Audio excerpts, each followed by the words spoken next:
집단에서는 노무현마저도 설 자리가 없다. 어떻게 보면 저를 이 자리에 불러낸 것은 문재인 정부라고 할 수 있습니다.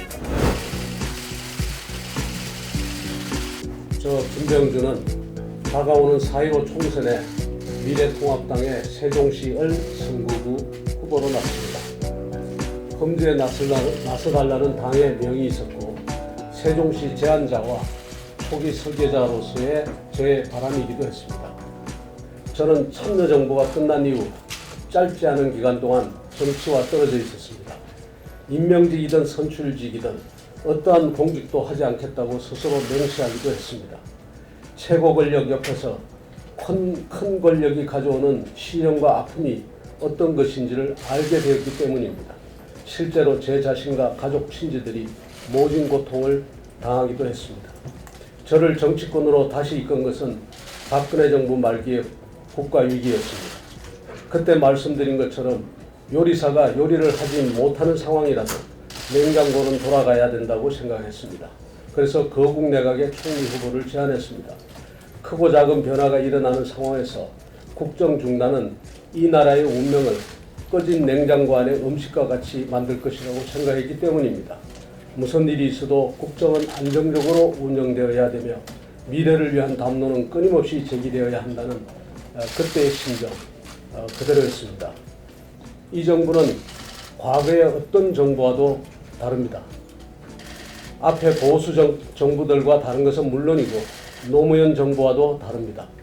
노무현 정부는 우선 그 구성에 있어서 노무현이라는 지도자와 그를 지지하는 개인들의 집합이었습니다. 저 또한 개인의 자격으로 참여해 5년을 꼬박 일했습니다. 그러나 문재인 정부는 다릅니다. 출발 전부터 이념 세력, 노동 세력, 운동 세력의 집합이었습니다. 그만큼 경직될 수밖에 없고 특정 이념이나 노선에서 벗어날 수 없는 굴레를 출발부터 쓰고 있었습니다. 그마저도 오래되고 낡은 이념과 노선이었습니다. 그래서 한 번은 이렇게 외쳤습니다. 이 집단에서는 노무현마저도 설 자리가 없다. 이렇게 이야기를 했습니다. 그렇습니다. 노무현 정부에서 발을 붙이기 힘들었던 이념 세력과 노동 세력, 운동 세력이 정부를 장악하고 노무현의 기본 정신이었던 분권과 자율의 정신은 국가가 온갖 곳을 간섭하는 국가주의적 경향으로 대체되었고 성장과 분배의 선순환을 강조했던 정책 기조도 분배정책 지상주의로 대체되었습니다. 또 있습니다. 특정 가치와 이념에 경도된 채 권력을 이용해 세상을 자신들이 원하는 방향으로 바꾸겠다는 생각을 하다 보니 곳곳에 억지가 나타납니다.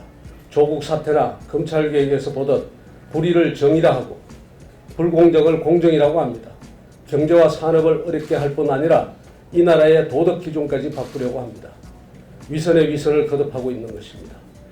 어떻게 보면 저를 이 자리에 불러낸 것은 문재인 정부라고 할 수 있습니다. 개인을 통제하고 규제하는 국가주의와 사회주의, 전체주의로 향하는 정부를 더 이상 보고만 있을 수가 없습니다. 세종시는 특별자치시입니다. 특별자치의 이름이 붙은 데는 그만한 이유가 있습니다. 단순히 국가기관을 그곳으로 이전한다는 뜻만 들어있는 것이 아니었습니다. 과감한 권한 이양은 특별한 자치권을 바탕으로 자유로운 정신과 창의가 샘솟고 교육과 문화 그리고 경제산업에 있어 다양한 실험과 창의가 이루어질 수 있는 도시 그리고 이를 바탕으로 미래 한국의 문을 여는 도시로 만들자는 꿈이 애초에 그 안에 들어있었습니다. 지금의 세종시는 그와는 거리가 멉니다. 또 하나의 신도시 이상의 의미를 찾기 힘듭니다. 세종의 꿈을 다시 깨우려고 합니다.